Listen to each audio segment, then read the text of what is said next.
What is this? It says, For What It's Worth, Buffalo Springfield, 1967. Okay, this is what I call a lead sheet. Here's another lead sheet. How Sweet It Is, James Taylor. Love this song. It's excellent. Summertime. Words by Du Bois Hayward, music by George Gershwin. Here's a sonata. Koelschel number 330. This is a Mozart piano sonata. Here's the Moonlight Sonata, written by Ludwig van Beethoven. Here's the second movement. And here is the third movement, the beginning of the third movement of the Moonlight Sonata. And here's the Maple Leaf Rag. It says Maple Leaf Rag. It's by Scott Joplin. It was written for piano. Now, what do all these things that I have actually showed you have in common? Well, for one thing, they're not music. What do you mean?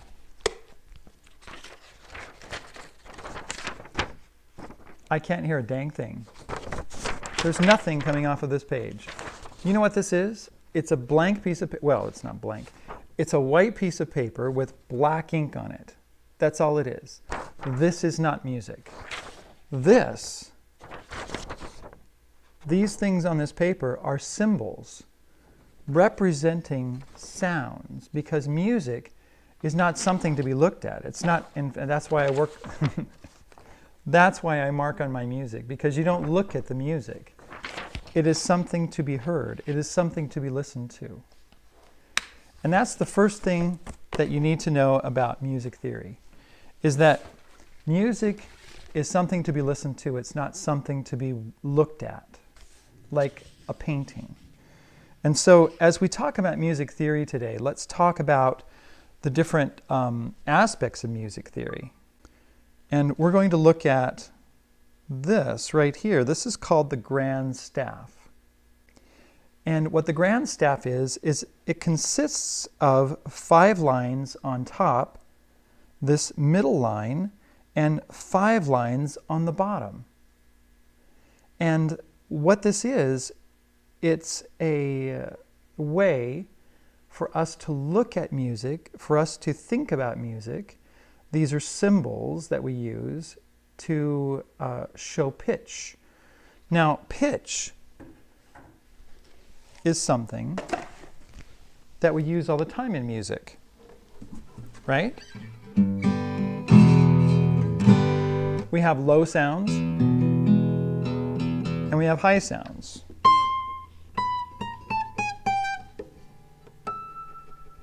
So we have low and high sounds. What do we do with these low and high sounds? When I teach a piece of music, a lot of times what I do is I actually just start talking about, okay, here's the D chord, or here's the E chord, or here's the C chord, and this is how you play it. Right? And people say to me all the time, my students, they say, the hardest thing I have is strumming. It's just a difficult thing. I have a hard time, or I have a hard time finger picking or getting the timing right. Have you ever said that to yourself? Have you ever thought that? Well, that's a common thing, so you're not alone. I've thought that before many times, before I really got rooted in something we call rhythm. When you listen to some music, and let's see here.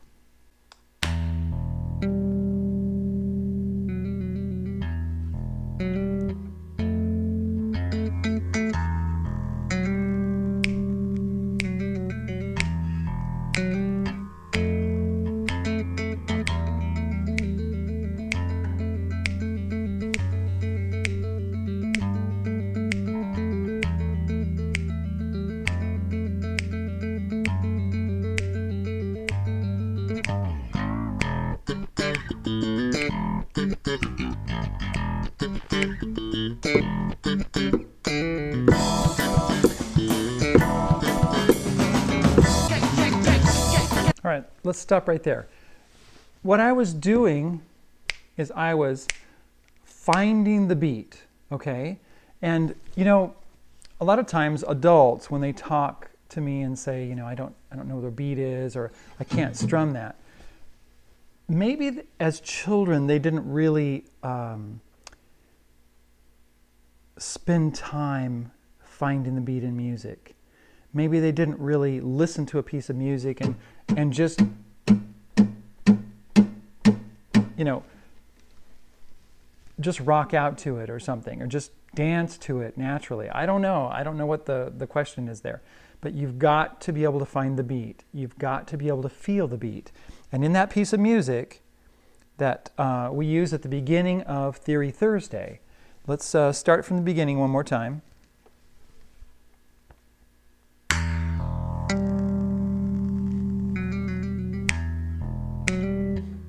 Okay, now here's a beat, right?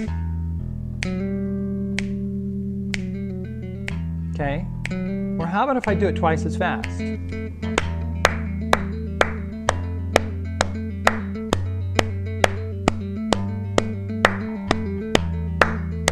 Right? I could tap it on my guitar.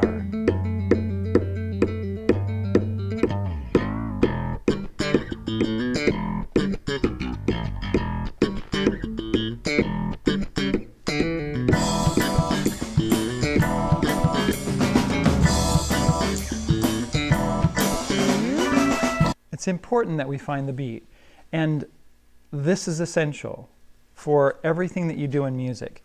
Now, when we play a chord or something, right, notes, for instance, we taught Twinkle Twinkle Little Star yesterday in beginning Wednesday. I didn't play it in that key, I played it in the key of C. Right? Now, all of these notes that we play, you notice that I'm nodding my head, right? So let's do this. Twinkle, twinkle, little star. Maybe I shouldn't sing it. Okay? Watch my head. I'm nodding for every beat. Now this one I'm going to nod twice. Doom.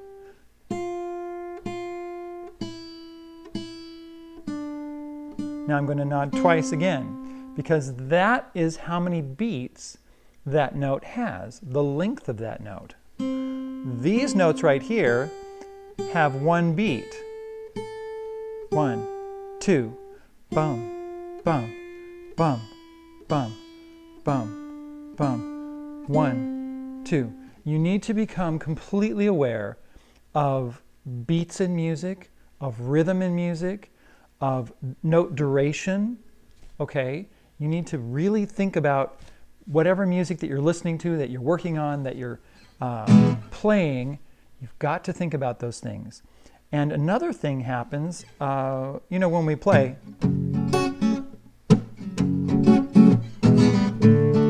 a lot of times when we're playing a piece of music or we're working on something, there's a stronger beat and then there's some lighter beats. You know, 1, 2. Have you ever heard of a waltz?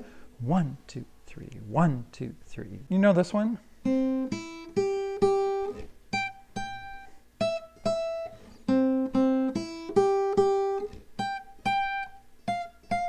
know, the Blue Danube Waltz.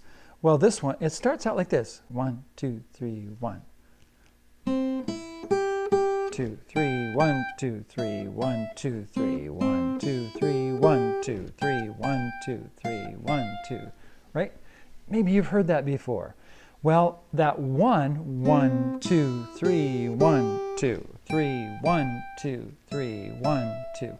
The 1 is stronger than the 2, 3. You've got to find the strong pulses in the music and the weak pulses and be aware of those. And note duration is, you know, how long does a note hold, or how long does a chord hold? Many times in my song videos, I'll say, you know, you hold this chord for 4 beats. 1, 2, 3, 4. 1, 2, 3, 4. 1, 2, 3, 4. 1, 2, 3, 4. 1. Right? Well, you've got to be aware of that. You've got to become aware of that. So when we write down music, and that's the reason we're even looking at this, when we write it down, we actually talk about note duration and the symbols in music. And let's get this out and show you. Here is the staff. It's called the grand staff. Here are notes. These are the notes. These are rests. Now here is a graph about the value of notes and the value of rests. And all of the notes and rests have value. So, when you're looking at a piece of music, here, let's put this guitar down for a second. Okay, here's Beethoven's third movement of the Moonlight Sonata. Look at all the black notes on the page. Look at all this black. This thing blasts along really fast. See this music right here? Right at the end, this is Summertime. You'll notice that's a white note. That's actually what we call a white note. These are white, here's white notes right here. These go slower. And this note right here, that's a white note. It's actually a whole note, we call it a whole note. And it's tied over to the next whole note, to the next whole note, and to the next whole note, and to the next whole note. That note right there holds for 1, 2, 3, 4, 5, well, almost 5 measures. And in this particular piece of music, we are in what we call 2/2 time. It's called cut time. And so it goes 1, 2, 1, 2, 1, 2, 1, 2. So it keeps holding during that whole duration. And those symbols on the page give us, tell us the note duration and how it works and how long it's supposed to be held. So what you need to do is you need to go listen to your music. You need to look at the pieces that you're working on and become aware of the beats, become aware of note durations, whether they're fast or slow, and think about strumming.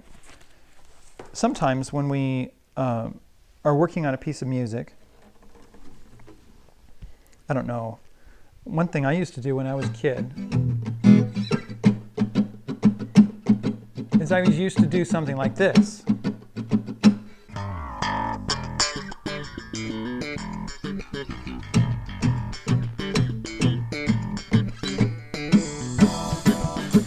While we're listening to this, what we can do is we can actually just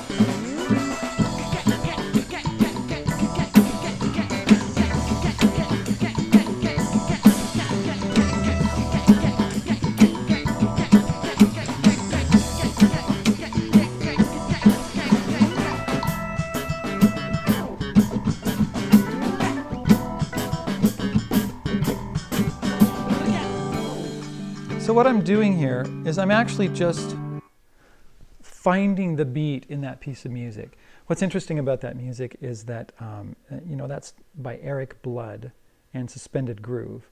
And that particular band doesn't even have a guitar in it. It has, well, it does. It has a bass guitar in it, but it doesn't have an electric guitar or an acoustic guitar. It has drums, bass, keyboards, and trumpet and vocals, and that's all. No guitars in that particular band at that time. But what I'm doing is I'm finding the beat with my guitar. And that's what you need to do in your discovery of music. And just loosen up and use I'm actually using my finger right now. I'm not using a pick. I'm just doing this with my finger. And if you know me, go back and watch my pick video and talk about how to hold a pick. Well, you can do this with your finger very easily.